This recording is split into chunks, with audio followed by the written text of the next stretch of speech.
What's up, openers? And we are missing our collection plate. I'm just noticing that. But however, it is here in my vision. And in your pockets. And in y'all pockets. Well, welcome to season 4, episode 25.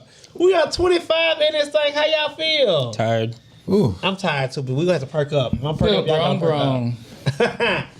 Again, season 4, episode 25. Woo! I'll take that. You did something. Well, welcome to Open Relationship Podcast, where we have open and honest conversation and talk about everything from A to Z as it pertains to the Lgbtq plus community and beyond. I'm your host, Rodney. You can follow me on IG at I am Rodney Wash. Please hold it, Savannah. Oh, follow my IG at that boy Sir Wash. That's right. Yeah, I don't know why. Yeah. Look, this is exactly how I look when I be in church and they hand me the collection plate. Put something in it. What's your IG, child? I'm your other host. I'm your other host, Randall. You can follow me on Instagram at BeMyRandall, or if you know my spicier social media, hit me up there. We can chat. I'm your host, Wally, and you can follow me at Wally the Godfather at Instagram, YouTube. Also, check out Car Talk with Wally. And I am your host, Solomon E. Stretch, and you can follow me on IG at Stretch the Truth. That is stretch.the.truth. All right. Y'all we changing also these Instagram have handles. Meech. Where's Meech? Y'all want to know Meech is outside trying to secure that man, honey. He getting his money. He said he tired of being lapped with Wally. No, he's not. He's tired of being lapped with you. No, he's not over here yet. You know something I don't know? What happened? Exactly.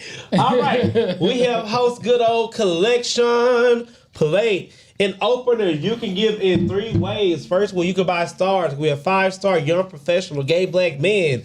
Or you could join our group for 99 cents, which is right on our Facebook page. We go live every 4th Thursday of the month. So make sure it will be next Thursday. I don't know the date, but next Thursday we will be going live for you all for our green checkers, things like that. Number 2, you can donate to the podcast. So wherever podcast description box you'll listen to us on or watching us on, click that donate button and give your heart desires, okay? So what they say, you can be a giving. Just keep on giving because it's really true. That's what they say. That's what they say. Can somebody look this up on the internet? Yeah, translate. Thank you. I'm sorry. You know one thing I do miss about whatchamacall, about Shazam? He was a church girl. And when I said church stuff, Shazam picked the shit up. Wow. We're going to be talking about church girls later. I know. You think I did that? I read the script. Yes, but also, 3rd way, you can join us on YouTube. You know, okay, let me tell y'all this. Y'all have not been doing this lately. You can buy stickers. Y'all don't want to subscribe to the monthly thing, and I get that. Y'all can buy stickers. So if you go to the bottom left of the screen, you said $, buy stickers. Your sticker be placed across the screen as well. We like that. You get priority reply to comments as well. Also get a shout out on the audio podcast. Buy those stickers with solid, but how can they further support us on YouTube? We love it when you slide into our DMs, send us pictures, send us comments, and all that other good stuff. However, we especially like it when you participate with us live on YouTube. You can participate with us in the chat, but we really love it when you like, comment, and subscribe. Rewind, comment. You can click on the YouTube just like I'm doing right now. There you go. And then, hold on. Let me exit out that advertisement. And then you can, ooh, look, we got our first like. That was me. Where'd you look at it? Hey. Y'all do the same. And then you can also go over here and leave a comment. I really enjoyed hearing all the comments when y'all was Hold on, serious stop talking about real it. quick. What happened? Hello, openers. How are you doing? We really love when you participate with us here in the chat. If you join us on the 4th Thursday of every month, we will do a private show just for you. I like that. Yes. Look at you using And that is our technology. first comment. Yeah, Yes. Like, comment, and subscribe. All right. Also, comment where you are watching us from. Okay. Stop what you're doing. I would like to say that Meech has just left a comment. Yes. Thank you, What Meech. is in your cup, Solomon? I want some of that. It's called He Happy Oh. and He Got a Man. Oh. All right, Shantae. Moving on. Shantae. Got a Hey. man. Oh. Moving It's a on. little moist over there. Okay, openers. Always moist. What's up, opener? Before we get into our first segment, Hot Topic with Meech, aka Rodney this week, you know we have to pay these bills. If you don't know, now you know. Apple's our official sponsor for the Open Relationship Podcast. If you haven't done so yet, click that link in the bio for 1 month of Apple TV or Apple Music for free. As always, thank you for supporting. It is greatly appreciated. And thank you so much, Meech. Meech gave us $1.99. Twerk for the $1.99. Yes, Meech. $1.99. Yeah, you like my dance? You know, what did me and Solomon talk about? Ignoring or repressing? What was that I word? walked in the middle of that conversation. What was y'all talking about? So you trying to say you ignoring my dance? Correct. Oh, fuck you. I did. Well, damn. Leave me honest. I'll be honest. All right. And openers, also make sure you join us on Patreon. Our Patreon is patreon.com/openrelationshippodcast. Also, you know, turn green or buy stick. We're going live this 4th Thursday of the month. But also, producer, can you please pull up the flyer for me real quick before we get to the show? We have a meet and greet October the 2nd, 2025 from 8 p.m. to 10 p.m. It is what, you guys? Free. Okay, it is free at Mix Atlanta, a very known gay safe space for us here in Atlanta, It's a Georgia. what?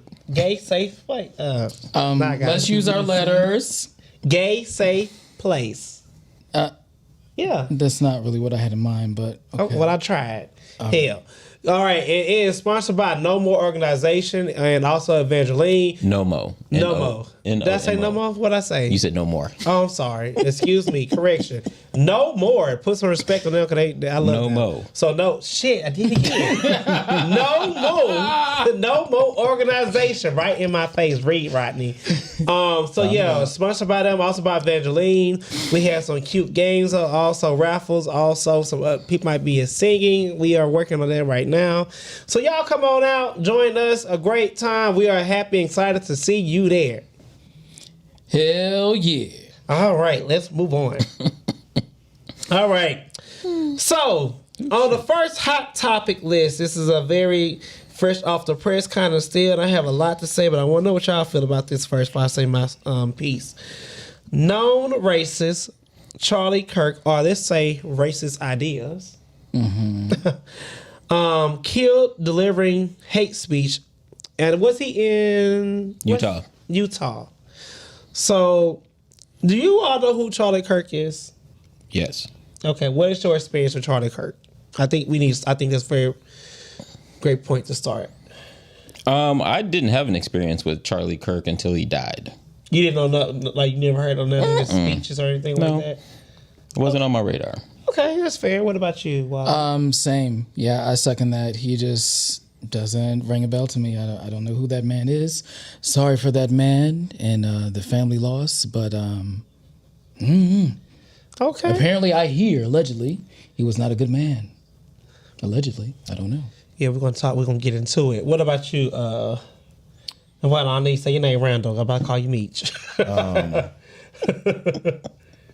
So I hadn't had much experience with Charlie Kirk outside of, so I don't know, my strategy in all of this. Look at Meech's photo. Navigating the world. Looking like a rap store. In navigating the world is like my alt Twitter is Republican, is like you would think that I'm a MAGA person. Okay. Because I want to see what they're talking about. Okay. Right. Ooh, So I got that advice in a book. yeah, so like that's what my Smart. alt Twitter is that I want to get a complete opposite. So I would see him come up, but it was never the clips that we're seeing either. So I feel like with him, I understand why the conservative right has so much love for him, and like I get it. I get it because of what they're seeing. I also see what we're seeing, which is I'm not going to say spin, because I don't believe that he's a good person at all. So my heart goes out to his kids, but I think that's about where the sympathy stops. I'm going to try to be very HR professional as possible. Because what I'm about to say, I'm going to try to put it in a good old bow. Oh, Lord. So Charlie Kirk is a 31-year-old white T male married to a blonde lady. A white T? White T male. Okay. Married to a white T blonde-haired lady. Okay, past tense. All of this should be past tense. Okay, thank you for that correction. He's no longer here with us. But Charlie Kirk had a lot of racist rhetoric surrounding him, right? He wanted to say he wasn't racist, but then you go on to say, and I'm just gonna go off what the news people are circling around. Because I watched him on Jubilee. I love Jubilee on YouTube, and he has some very just old school 1865 views of the world. He also said that black women was not intelligent enough, so i.e. Michelle Obama, Supreme Court. I want to make her. Is it Ketanji Brown? Thank you, Ketanji Brown. Also, later passed away with cancer in Texas. Congresswoman, I can't get her name. God rest her soul. She had cancer. She passed away. So they were talking about DEI on the floor, right? And she was like, I might be a DEI hire because, back then, black people couldn't run for congressmen and all this stuff and blah, blah, blah. She come from that perspective. He twisted her words. You know how you get sound like little clip bits and you run with it? He twisted her words and was like, even she says that y'all hired. One thing I don't understand is this. For the people who have that view of thinking like Charlie Kirk, black people are not dumb. We are not dumb people. We are very highly intelligent. And over three of the, I would say about a good 60%, I'm going to throw the number out there. I don't know if it's right. I say about a good 60% of what we are benefiting from today in America is created by black people. To be quite frank and honest, the traffic light, what else? Electricity. We all know that Benjamin Franklin took that from his slave. Like, let's just keep it a buck. So you want to say black people don't really, we're lazy, we're dumb, we don't have a high IQ, but we all use us and use us and use us. It's y'all can't use us no more.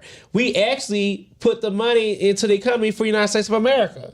If you're gonna keep it real, we started this shit. So I think we know these things, and I don't think they don't know that. That's what the problem. They don't know that. Well, the thing is, how else is he going to appeal to his demographic if that's not what he's spilling out? Because you have to realize, like, all this is propaganda. That's just really what it is. So it's just like, whether he believes it or not, he's putting it out there to appeal to his base and serving that purpose. I agree. Yeah, it's out there to appeal to his base. Like, right now, you're preaching to the choir. Like, we know that black people are the shit, right? Yeah, we are. And I agree with you and your thoughts on him. Like, because I've had some this week, I've had some tussles in the comments with the conservative right about this, and especially I grew up super Christian, super white Christian, all that Southern, and so for me, it's always funny when people bring like his religious views and like the church people bring in, their thoughts of making him this, super Christian, super values oriented person, and it's not. It's like what is it, like Matthew 7:15 that talks about the wolf in sheep's clothing. There you go. And that's exactly how I see him. Like, I see him as this wolf. Like, at the core, it's evil. Like, at the core, it's wrong. But the people that he's around, they only see the sheep. They see what's on the outside, and they're not trying to see what's on the inside. And what I want people to stop using the Bible to preach your hate speech. Y'all want to quote the Bible, take all the Bible words and retwist words, and that really pisses me off. Y'all be glad I'm not God. I would let it strike out of hell down. Well, let me say this. I'm tired of that. That gets on my nerve. I think Jesus went like this. You don't know Jesus. I think it goes both ways, and I think this is a prime example of how Christianity and white supremacy has done its job. Because even after Charlie Kirk was unalived, you saw a lot of black people who spoke out against his death and not the death of people in their own community. And so I think there is, how do I want to say this?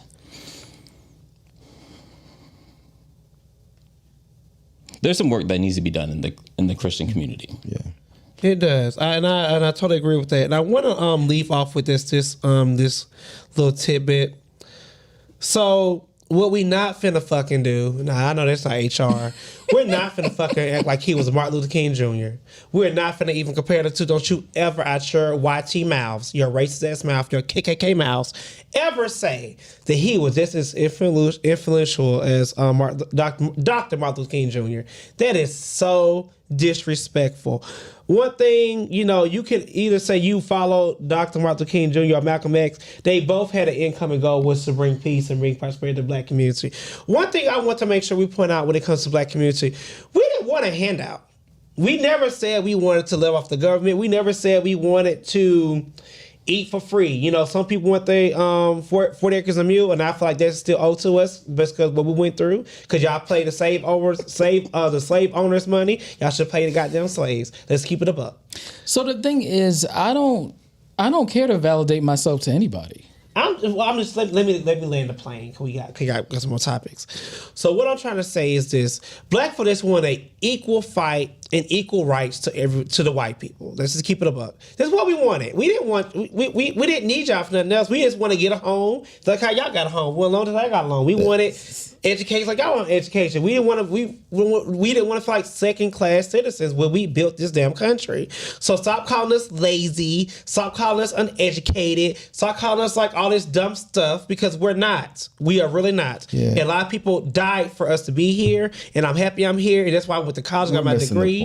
We're missing the point on this Charlie Kirk thing. What I'm gonna say is, sorry to that man who died. Yeah, we're missing the top. For me, it's the where I'm split is that one, like I agree, he shouldn't have been murdered. Like murder is wrong. I'm not gonna say he shouldn't have been murdered, but murder is wrong, right? Well, but he also shouldn't be martyred either. And by no means is he a martyr for any cause because of the evil that he's caused. And it's like his followers now. It's when we talk about influence, like we're talking about like how people can change the way that other people think, other people view other groups. And I think that his influence is one that is going to leave a lasting impression because now all we have are these sound bites. And people are going to recycle and remix and reuse those. And the whole ideology of what he stood for, like it's going to explode. Like it's going to grow. It is. Hate whatever. That's what I'm afraid of. Yeah. Is that they're trying to make him a martyr. And like a blueprint, they're comparing him to Martin Luther King, to George Floyd, to all these things, and like even in Congress, like the whole idea of having a moment of silence for someone who died, but not for your colleague who just they're not giving the same energy, and that's what I'm calling. I'm calling out is the racism there. And let me say this too, and also for the racist ass white people who wanted to go around threatening HBCUs, I didn't understand that. What did an HBCU? Didn't know black folk kill that man. Y'all do know that's how they did in Rosewood, how they brought down the black community because of what a white man beat the white woman. They blame black folks. Y'all love blaming black people for what white folks do to white folks. It's crazy to me. A white man who was also alleged was Republican shot that man. So it's called shifting the narrative where they want it. Yes. That's what that's called. I'm minding my black business on campus. I'm getting shut down because a white person killed a white person. Make that make sense. But let's move on because we do have another hot topic that happened in my home state, and I want to make sure I really address this. And this I think this kind of ties into it. Not saying it's related, but how they like to do things. So Trey Reed was found hanging from a tree at Delta State University. Facts still being determined, case still under investigation. For what I am hearing, because I have a lot of friends who live in that area who try to go back, and revise the area, get educated because it's. So this is in Mississippi. This is in Mississippi. Okay. For one, allegedly they are saying that he hung himself. Allegedly. Let me put that in quotations because y'all like to do stuff. Allegedly. He hung himself. But did y'all know he had 2 broken arms? Basically somebody beat him and did all that stuff. And what I found interesting, we have cameras everywhere now on campus. Let's just keep it a buck. You have cameras everywhere. And I find it very interesting that it's no capture footage that's out to show what happened to this young man. One thing I am really tired, I really hate that Mississippi just has, and we do have this this hanging narrative. It needs to stop.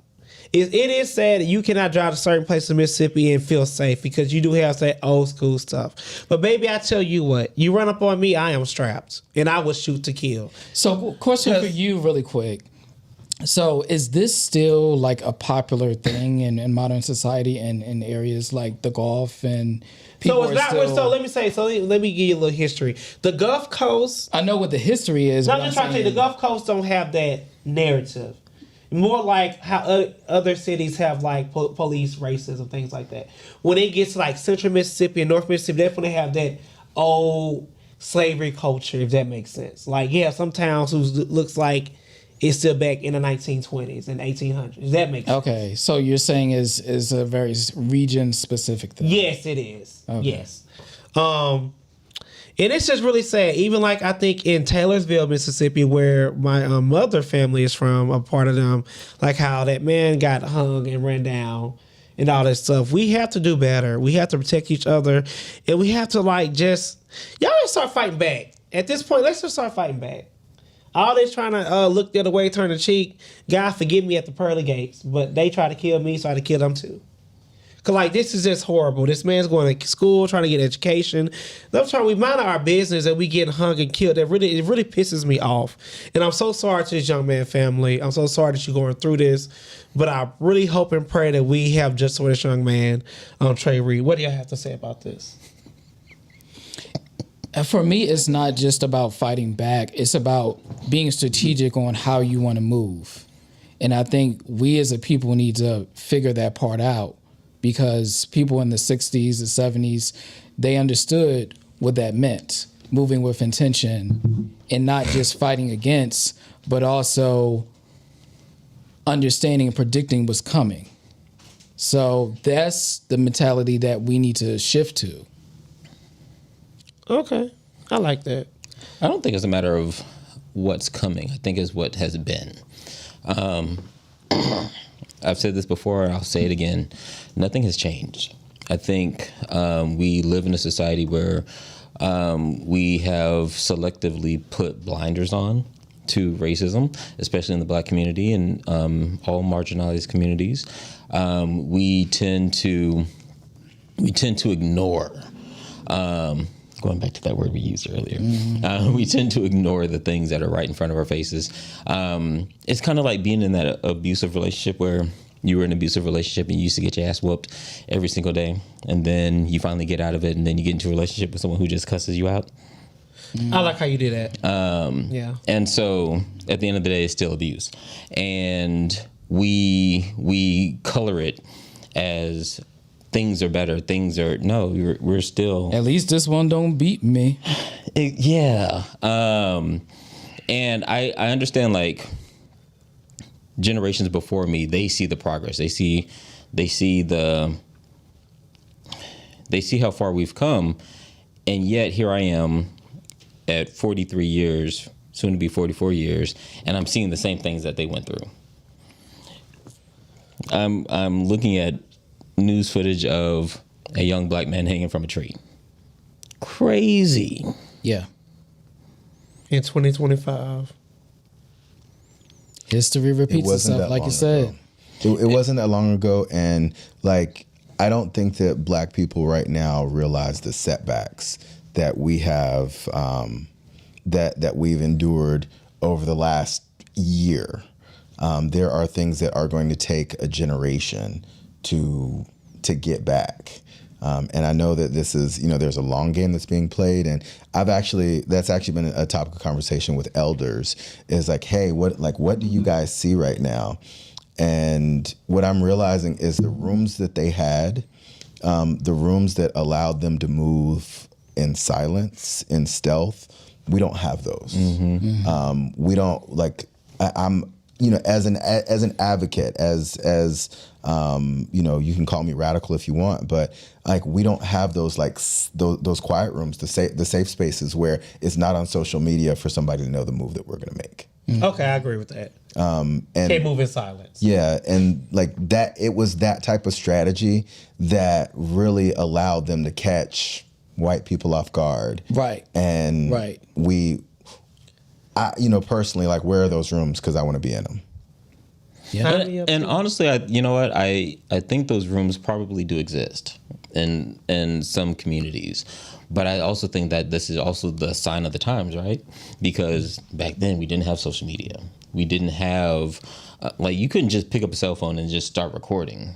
Like everywhere you go, someone is recording. You can't even go to a wedding, a birthday, a club or whatever. Even your phones have locations. Even your phone has locations. And so like if you get a number of phones in a room, it looks like folks are congregating. Yeah. So, I mean, at the end of the day, it's just a sign of the times. But I also think that there are opportunities for folks to do just that. I hope so. Okay. Well, yes, again, Trey Reed, we really thoughts and prayers, seriously prayers up to your family. All right, so HBCU lose out on $350 million of academic funding as our good old Secretary of Department of Education, Linda, cuts it. Any thoughts on that? I'm not shocked. That's all I gotta say. It's the whitening. Okay. Any thoughts? Same. Yeah. It's time for us to start supporting back. I'm actually going to give some money again to the school I gave to last time I told you about. It's here in Atlanta. This came back to Black HBCU. Are you talking about Morris Brown? Yeah. I'm gonna give them some more money. Go back to school. Get your doctorates. No. I would give money. I would give money. I would give Pay tuition. That's how you give money. No, child. No, ma'am.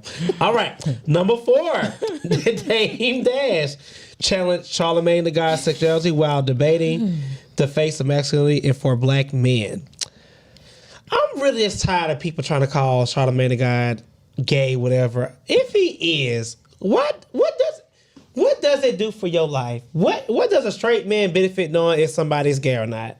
Are you mad that he did not hit on you? Are you mad he never tried you? Like, I don't understand obsession with gay people when it comes from some Black men. All straight Black men don't do that. But for ones that are curious, what would it do to your life knowing that someone is gay? So the thing is, Damon Dash is basically the definition of the Black man when he does not heal himself and get over whatever has been done to him. Because he is in defense mode. He is trying to stay relevant. He's losing all his money. He ain't got shit to show for all that success he had 30 years ago. So that's the thing. So that's what I see.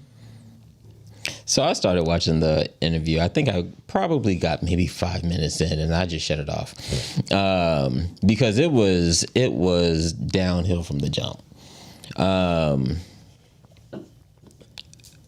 One, like off the rip, I think the first thing that just caught my attention was when he was in his introduction. He was like, "Oh, thank y'all for coming in." Pause.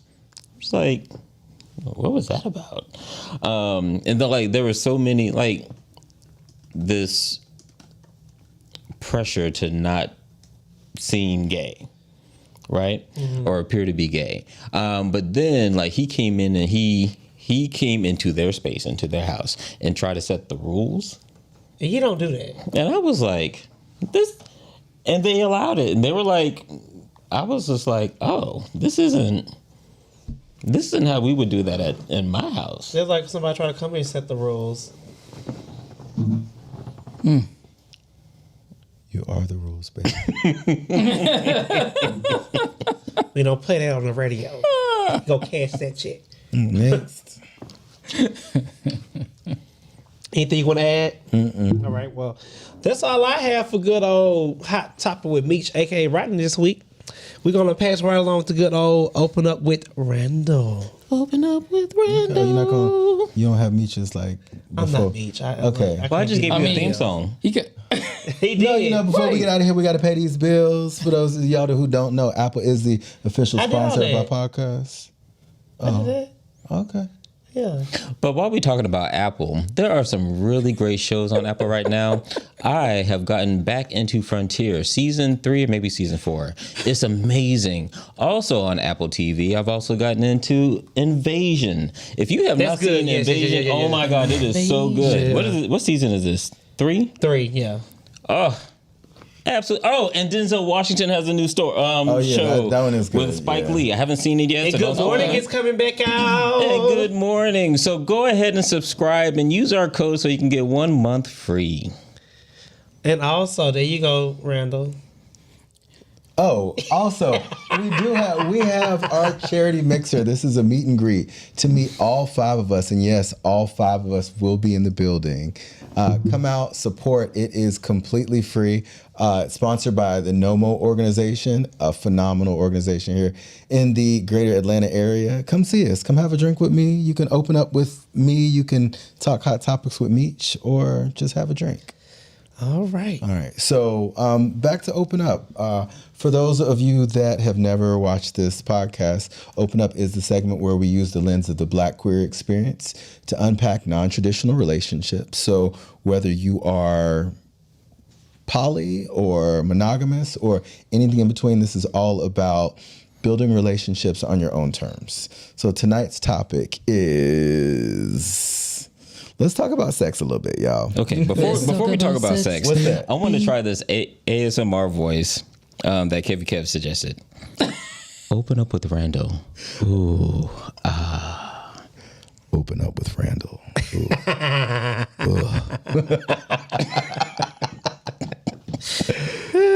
So that was fun.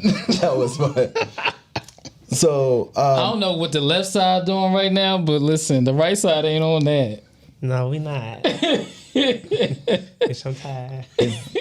it's getting boring, and this is where we're going with this conversation tonight. So That's fine, Craig. casual sex versus committed sex, right? You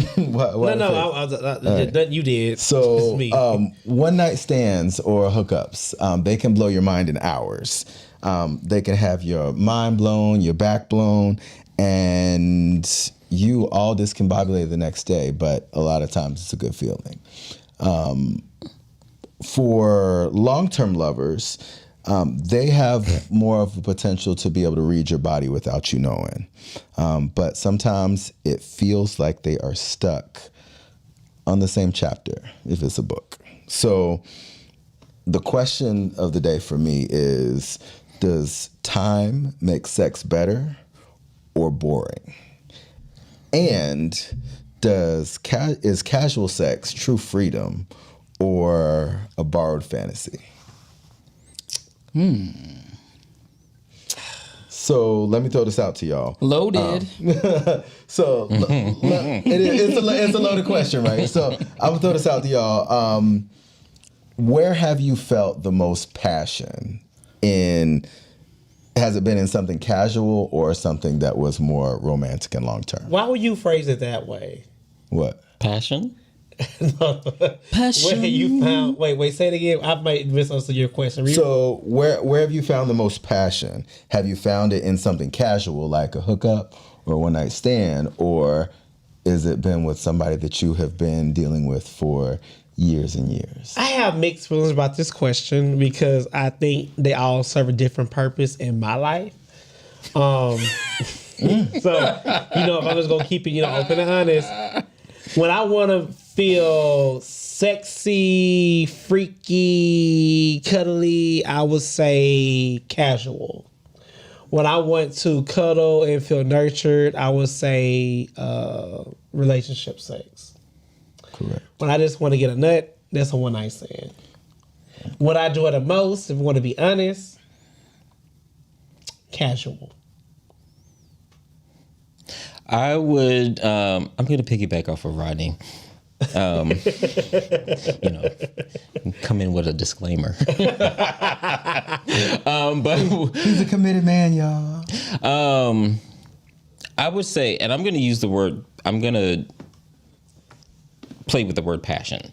So, in passion, in terms of like what fires me up, what gives me energy, what gives me life, what gives me like these thoughts of like every day and the future and getting bigger and better. I would say committed sex.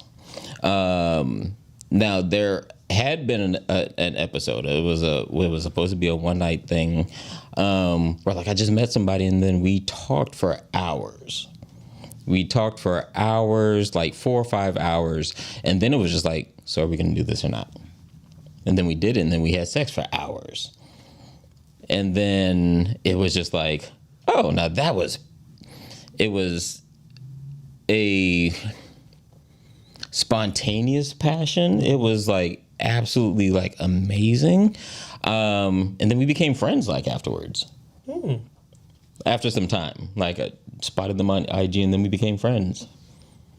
I mean, I've had that happen. Like I've had like hookups turn into like lifelong friends.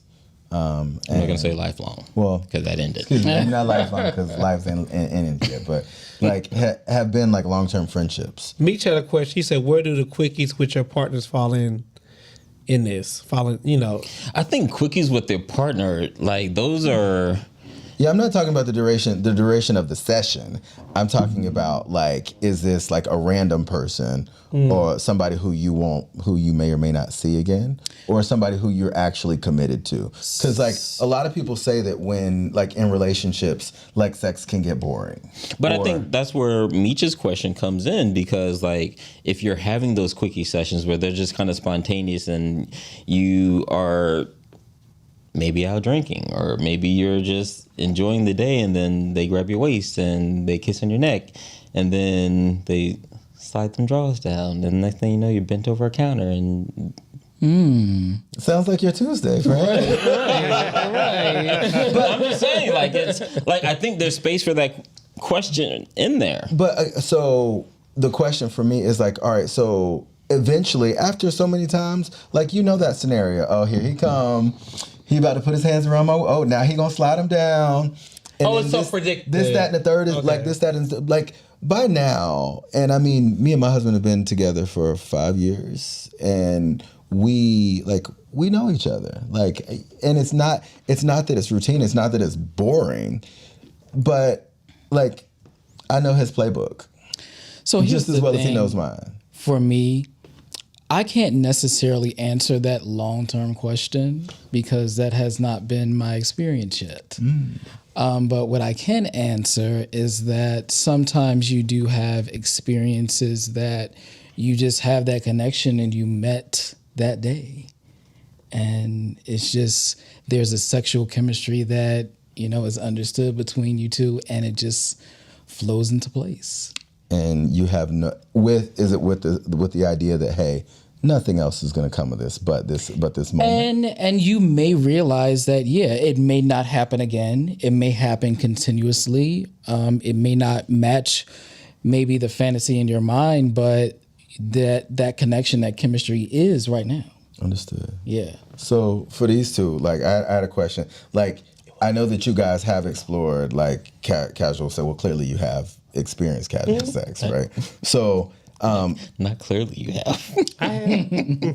Pick me. Has casual sex ever taught you something that you've brought back to your relationship? Yes. What would that be, Rodney? No, I don't think I could do that. I can't go that deep. I mean, But you can. No, I really can't. I'm not gonna do that. I'm definitely not gonna do that. No, I am open. I do share, but I can't share everything. No. He didn't understand the pun, but that's okay. Yeah, oh, you're stupid. Yeah, I do. I would say say like, because sometimes, let's keep it a buck, sometimes your partner might have never did something that you didn't know you didn't like, and you never done it. And you're like, oh, that spot is nice. So, prime example, y'all remember that movie with Jussie Smollett? What's his name? Jussie Smollett? Jussie Smollett. His sister. You remember she paid... What's his sister name? Journey. You remember Journey was in that movie? She was from the country, right? And they was always having sex this one way. And then she met that man, and he did something to her, and she came on trying to do it. Oh, that Tyler Perry movie. Yeah, he was like, "Whoa, what you doing in the bed?" She came into an old crippled woman. No, wait, you going too far. Say where I'm at. Shit was a mess. What I'm trying to say is, she had sex with another man. Well, I ain't condoning cheating, but she cheated on her husband, and he did something to her, and she tried to come home and relive that same moment with her husband, and he was like, "Whoa, we're doing it in the bed," and then she was like, "Bitch," you know what I'm saying? Right. So I would say that example. Okay. If that makes sense. No, I get it. Like you've it sounds like you've experienced something where it was like you picked up something in the streets and a technique or a tool or whatever in the streets, and you came home trying to use it, and it was like, hold up, where did you get this from? No, I get it. Yeah. So as I was writing the segment for tonight, I was talking with one of our openers actually, and we were talking back and forth, and what she gave me was this. She said that she's willing to bet that 8 out of 10 people are out here not being honest in their relationships about sex. I believe that. About what they desire, about what they what they desire, what they like, what they want. And we got into the conversation, and that's really true. So if that's the case, why is that? Like, why y'all out here lying to y'all partners? Because their partner probably doesn't have the capacity to give it to them. But they love their partner. And I think sometimes... Now, this goes back to our conversation last week about radical honesty. Oh, right? Which is true. So let's just say you did bring it up to your partner and they didn't want to do it, so what do you do then? You get what I'm saying? What if you do go back and say, again, same example, whoa, this ain't me. Right.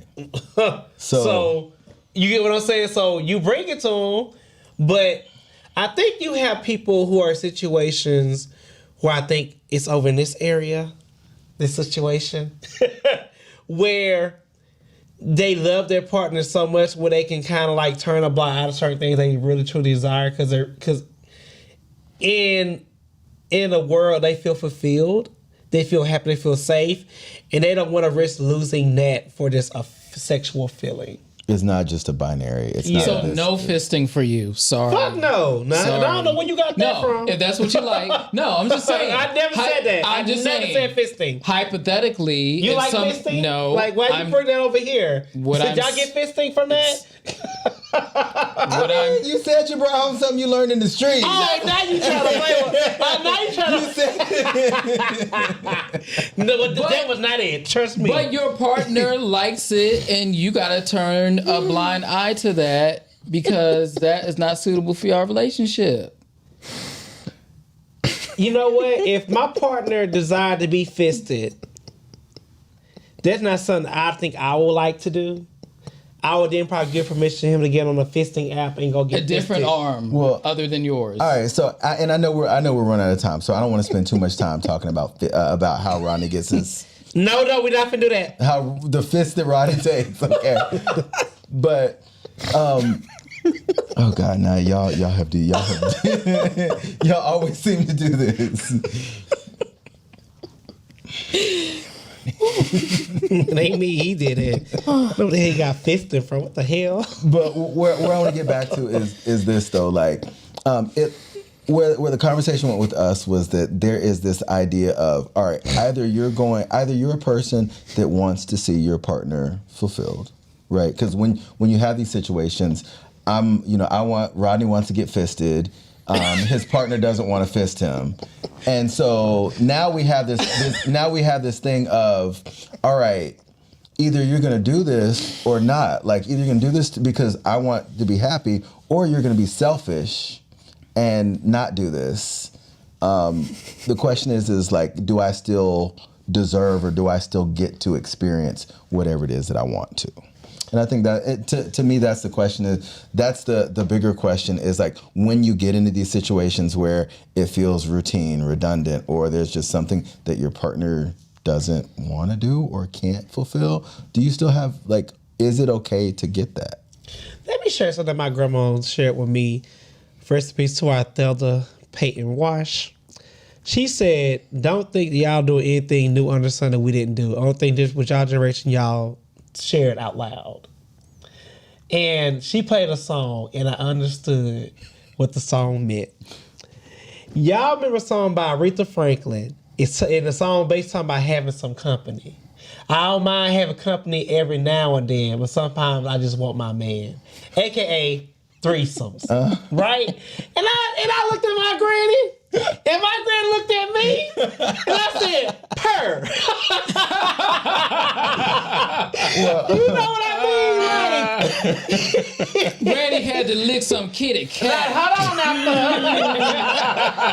cuz. We ain't going there. We don't know what Granny did. I do know Granny did something. All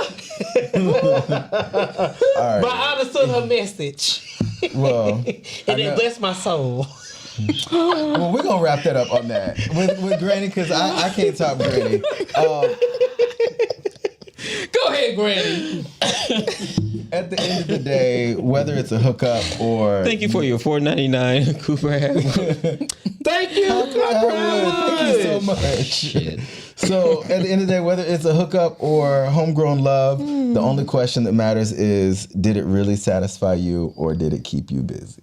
I like that. That was good. That was good. So, openers, in the comments, we want your thoughts for those that have not, that might be watching this after our live broadcast.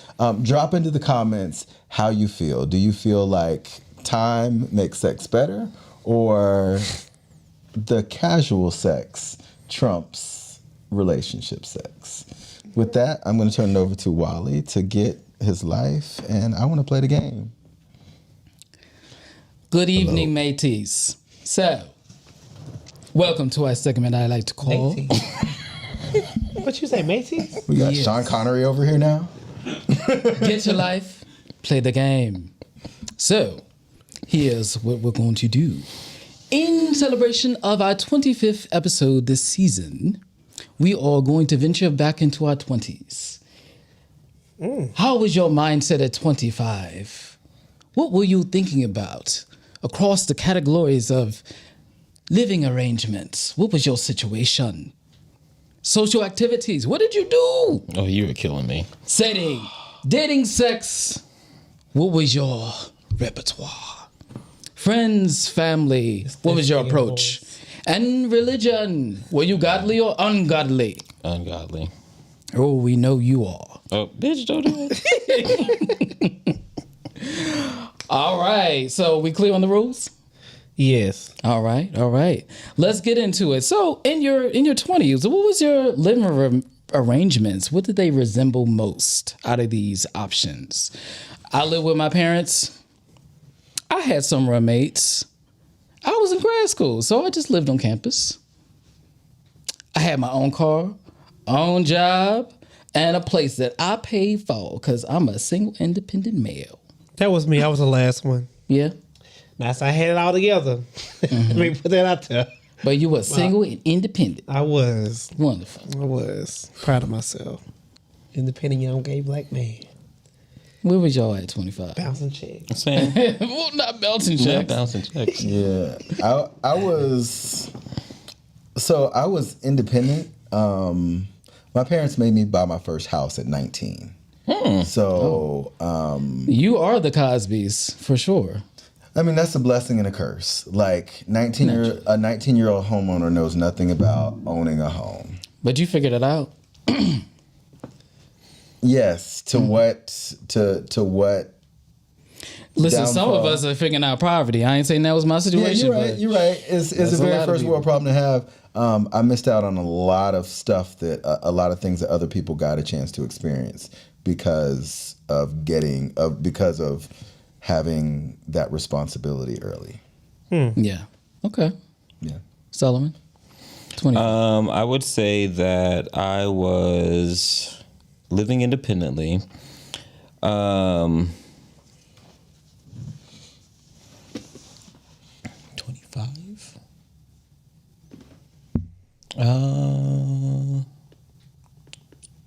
Yeah, I was living independently. I think at 25, I think I had my first house. And I think I can piggyback off of Randall. Like, I knew nothing. I just knew it was a lot of space and it was a lot to maintain. And you can't just call somebody to come and fix something without it costing you extra money. Yeah. Yeah. And that shit was annoying. Yeah.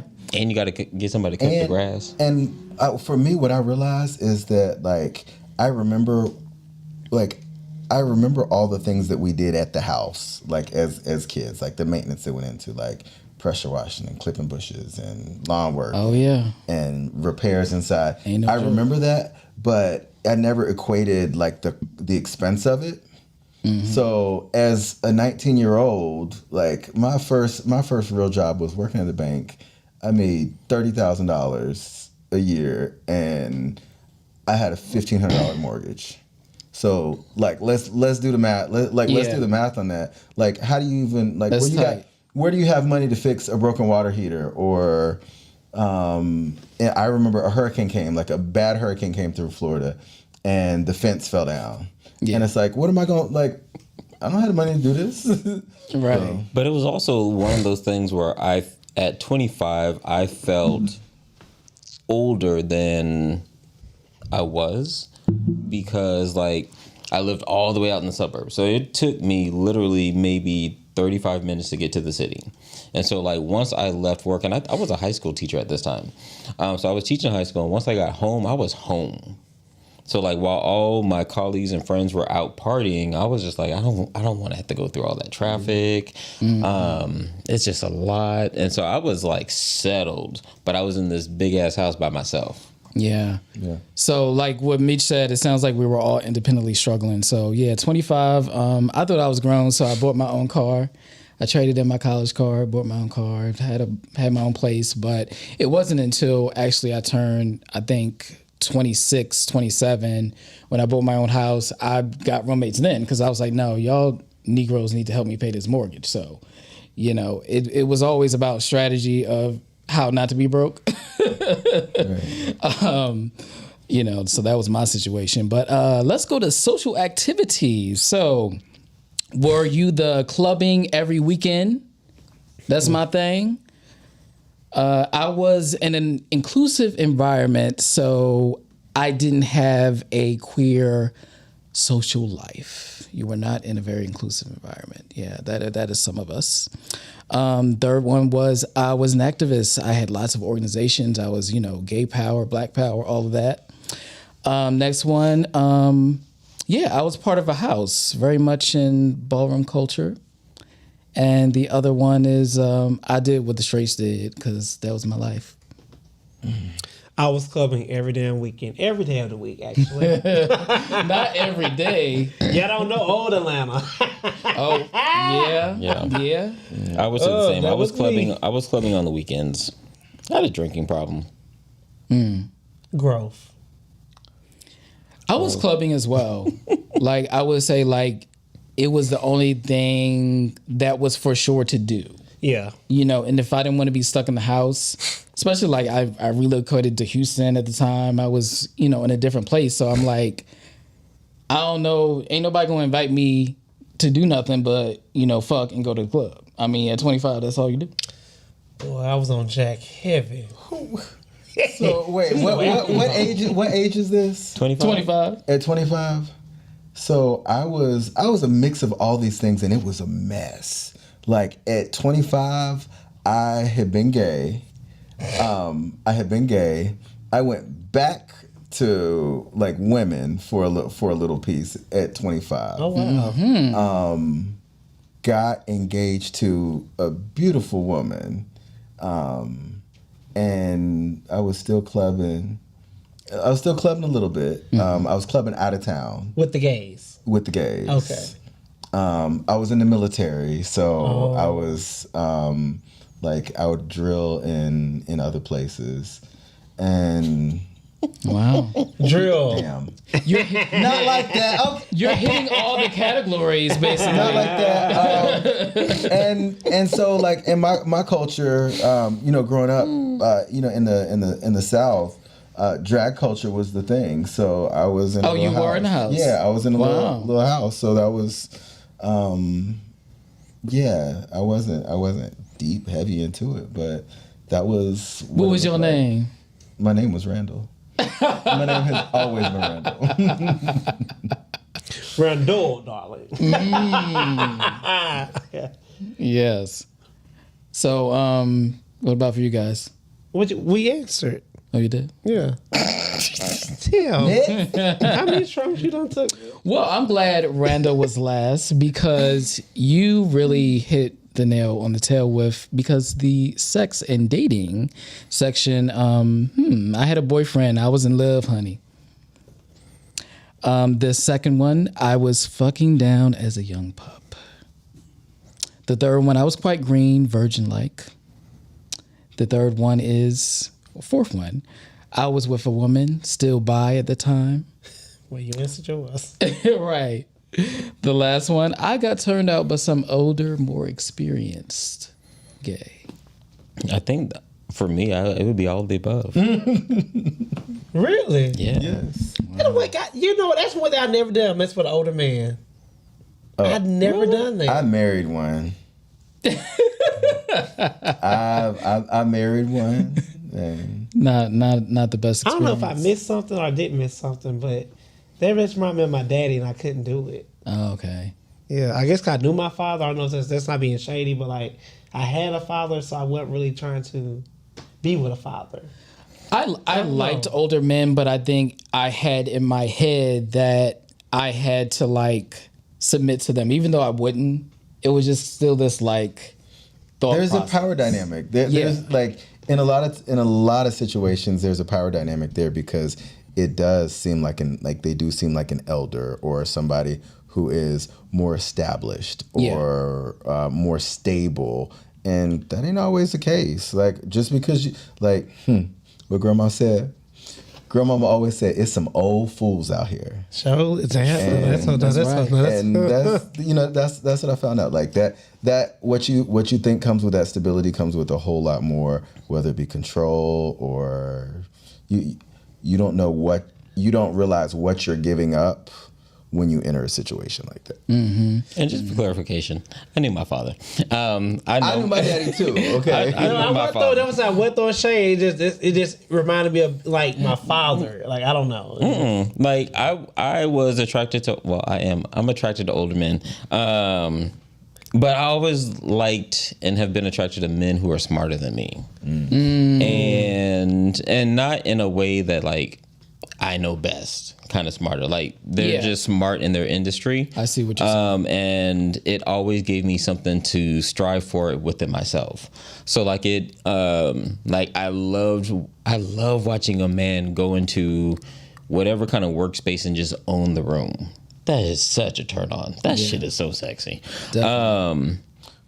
But yeah, that's me. But when a man is just saying like, when an older man is just saying, "Do as I say," without the rest of it, like, there's a big difference. Yeah. That's true. Big difference. I feel like I was at 25. I was still a bit green. I was still virgin-like. I don't think I had intercourse with a male the first time until 26. Really? Yeah, so I was a little bit late. Was your booty hole bleeding? No, that didn't happen. Thank God. No, but the first time was absolutely awful. The second time was good. Okay. Yeah. So you spit instead of lube.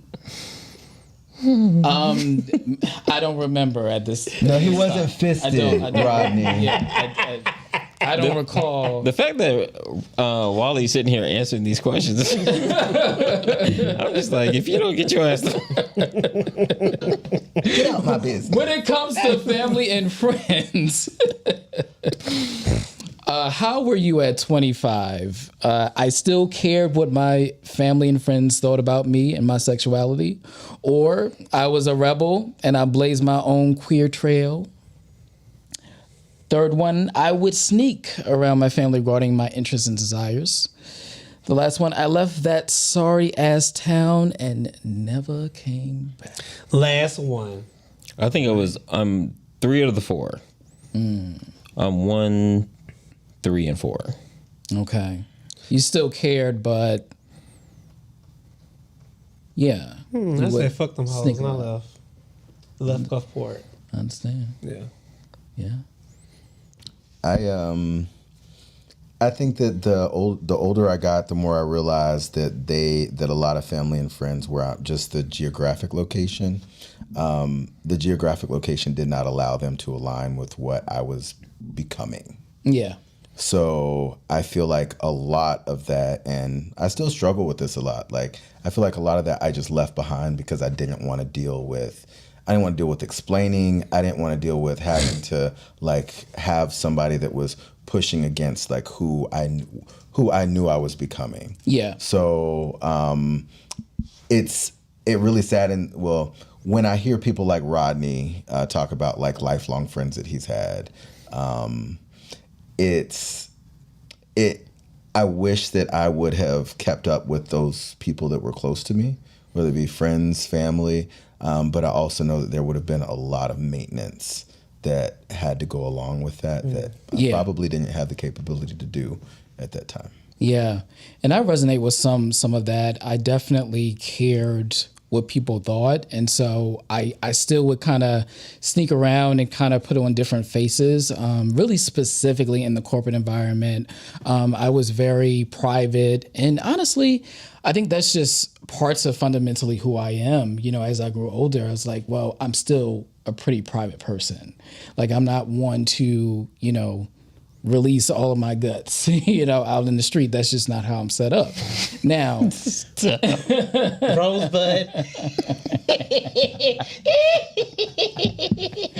keep it right, keep it tight. That's what I say. So, you know, I think these characteristics, like, although we were masking ourselves, like some of them are just like a part of just how we operate when it comes to a world that's not comfortable for us. So when it comes to religion, let's talk about this. I finally broke free from that confining institution. The second one, I pray and I go to church when I feel the Spirit. The other one is there's so many methods of spirituality that, you know, I'm just not a Christian. I'm just, you know, trying to figure it out. The other one was my faith was the strongest during this time. I would say I pray and go to church when I don't know. I don't know if I relate to any of these actually, because I never stopped going to church. I just never. Yeah. I guess for me, I just always put in mind that whatever that pastor said, he was not God. Because I read about for my own self-own understanding, I didn't really care when they said something about gay people. I should have left the church, per se. Mm-hmm. Like that particular church. But like, I wasn't like, oh my God, you talking about gay people? Oh my God. I didn't care. Yeah. You get what I'm saying? Like, I knew God for who God was to me. Yeah. If that makes sense. Understood. Yeah, so. For me, I think it was a mix. Again, I think it's a mix of all of it. Throughout my lifetime, I've never lost my faith. I believe in God. I don't necessarily need to tie God to Christianity, though. Yeah. And I've explored other religions just through education. But I do believe in something bigger than me. Mm-hmm. But I always have this thing like, I don't think I will abandon Christianity because my mother's a Christian and she prays for me. Yeah. And like, I'm one of those people who believes that like my mother is my first spiritual leader. Yeah. Yeah.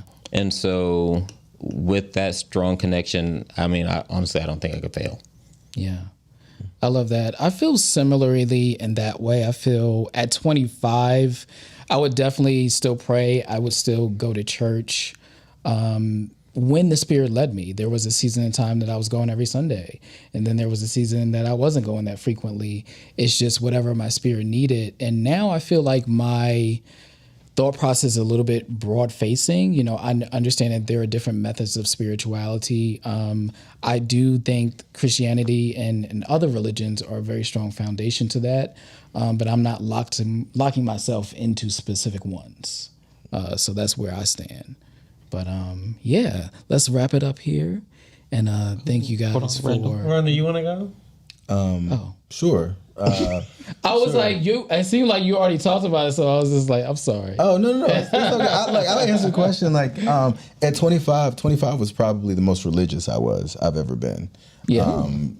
Outside of being a child, like that was time where like I really like as a young adult was trying to emulate all the things that I've been taught. Like this is what you're supposed to do as an adult. These are how the people and at that time I was going to church every week. I had a group of men that were wrapping their arms around me. Not like that, but like that were like grooming me to be like a man in the church. And that's where I first started realizing, hey, this ain't quite right. Like this is, this is a little bit of toxic. So I think to what Solomon was saying is that like my foundation is Christianity. I still do have a belief in Christianity, and a lot of my values are like just at core. I have a lot of Christian beliefs. And my mom is a devout Catholic woman, or a Christian woman.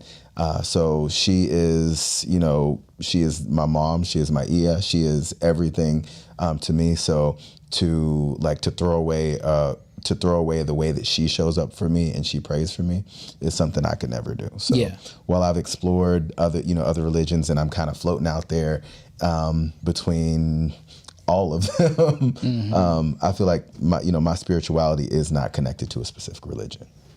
Yes. Understood. Well, ladies and gentlemen and co-hosts, thank you for participating in Get Your Life Play the Game. Let us know in the comments what resonates with you the most when you were in your 20s, or if you're in your 20s, let us know some of the things that you do and how you navigate life, because, I mean, today is crazy. But Solomon, what you have for us for Menage a Trois? We were actually going to move past the Menage a Trois, so I'm so sorry for those of you who tuned in for the Menage a Trois. We be talking too much. You were. But we were going to move past the Menage a Trois straight to the letter. The letter. And also, I just posted the questions. Well, I think it was. What questions? Try to post it, too many words. Trying to post the questions he had for the openers, but it won't let me do it. Okay. Openers, welcome to your favorite segment, which is called The Letter. All right. You can see your letter in two ways. You can email us at openrelationshippodcast@gmail.com, or you go to our website at openrelationshippodcast.com. Click the contact button and send your letter. All right. Okay. Let's read this letter. Oh, wait. And also give me 10% for Solomon. Thank you. He's off key right now. Off key? Off key, off tune. Off key. What Not happened? working. What are you talking about, friend? I don't know why I said off key. I don't know. I just kept it going because you got me. It's like off work. Another word. I was like, you the one talking. What in the Shibuya, Mississippi? All right, openers. But here's the letter. Hey, Open Relationship Podcast. I've been with my boyfriend for almost a year. I've put the words together. I have been with my boyfriend for almost a year, and things have been going really well between us. But recently, I caught an STD, and I've been getting treatment, but I haven't told him yet. He keeps asking why I don't want to have sex lately, and I've been dodging him with excuses because I'm scared if I tell him the truth, he'll break up with me. The crazy part is, I really do love this man. I see a future with him, but I don't know how to come clean without losing him. Do I tell him now or wait until I'm fully cleared? I'm scared. I'm scared the truth will ruin everything, but hiding it feels just as bad. Signed, scared, and silent. Can I use your words from last week, Rodney? Yes. This letter is trash. Yeah, I said it. Yeah, I said it. Yeah, I said it. All right, opener 1, yes, you have to tell him. 2, like, you're getting treatment for something and you're preventing somebody else from getting treatment for something when if you got it, he has it. Right? Just because you haven't had sex in weeks or whatever doesn't mean that y'all weren't having sex while you had this STI. So, like, for your own safety, you have to tell your boyfriend that you have an STI, which means he probably has an STI, because think about it. You get cleared of this, right? And you go about your merry way. You haven't told him yet. Y'all have sex again. Now he passes that same STI that you gave him right back to you, and it is a vicious cycle. So wasn't it in Why Did I Get Married? I gave it to you. Right. Yeah. Boom. Right. But yeah, and like, why aren't you both on like if you're out here having multiple sex partners and all that stuff, like, I am all for sexual liberty and sexual exploration, but you have to take care of yourself. Your sexual health is an individual sport. So there's so much preventative drugs out there that you can be on, whether it's PrEP or Doxy. There's no reason for us to be out here catching STIs unless we're reckless. I'm off my soapbox now. Yeah, open your goddamn mouth and say what's going on. Yeah. Yeah. Simple as that. You want to go? So what do we need to tell our boyfriend? He has an STI. What do we need to tell our boyfriend? I have an STI and I've been cheating. That part. Like, and so the thing is with me, like, so like you're writing into me, but in writing into me, us, not once did you say that you've been sleeping with other people. You just said you had an STI. Oh, like not trying to say what he been doing obvious. Okay, I get what you're saying. He did negate that part, didn't he? Clever. And it wasn't a negation. It just was a omission. Like, don't come over here telling me like, oh, I have an STI. Da da da. No, the thing is, you cheated. That's a whole nother conversation. The STI is important. That is very important. That's primary. However, there's a whole nother conversation because he's talking about, I've been with my boyfriend for about a year. I have an STI. Now, if they were... It doesn't mention monogamy. It doesn't mention any of those things. But if it wasn't a monogamous relationship... Why are you scared? That's true. Yeah. So... They sound like they're in their 20s. It sounds like they're in their 20s, yeah. Like, grown people don't do that. I don't know shade. about that. No, but still, like, this level of being silent and secrecy, it's more than just catching an STI. The level of silence and secrecy has been going on for a very long time because there's no telling how long you've been stepping outside of this relationship. And so, again, I don't give advice. I don't have any advice for you. But do better. And that's not advice. I'm going to say this. I think it's very selfish. Because, again, to me, you cheated, or you cheated, basically. I don't know what situation y'all had. Even y'all open, you did something you want to tell your man you caught. So that is cheating in my book. And I think it's very horrible to make somebody feel like something's wrong with them. The reason you not have sex with them because you're STI. If you love that man, you tell the man the truth and let the chips fall where they may. It may be a lesson for you in the future not to do things that you are scared for the repercussions of things. Opener, I hope you do better. Like Osasa said, just do better with yourself. Do better. And it's just very sad. I really can't get jiggy with this letter because I don't know what I would do if I'm with someone and the reason why you haven't been having sex with me for the last 2 weeks is because you had something. I might have kissed you in your mouth. I might try to, I don't know, because I'm like, what's wrong with me? Nigga, read that. You know what I'm saying? So the fact that I might even try to put my mouth on something. Secrets, they always come to light. Yeah, so opener, that's all I have for you. Because what happens when somebody does that to you? Yeah. Like, how are you going to feel when somebody does that? Now you want to cut a hoe. You've put. I'm not going to say you've put my life in jeopardy, but you've put my health in jeopardy, and no, I can't get down with that. Like you've caused me harm when you could have just been honest. And of course, like I'm not as concerned as the rest of the people on this panel of like the whole you cheated. Where did you get it from? I don't care where you got it from. Like you could have got it from a tattoo. I will say this, like I am a living witness of a partner of mine got hepatitis from getting a tattoo. Oh wow. And it was very obvious, like he got the tattoo, then the tattoo healed fine, but then found out that he had hepatitis. And it was one of those things where, all right, now we both got to get treatment for this. But if he would have, even in situations like that where he got it, got it honestly, but he got it by no means of like any type of infidelity. It was still his first priority to like, hey, I need to tell you this so that we both can heal from this. So I respect that. Yeah. I mean, I respect all of it. And still, going back to your original point, secrets keep us sick. And so if you are holding this secret, also like the health of your relationship, if you are in agreement with this person and you are stepping outside of that agreement, the relationship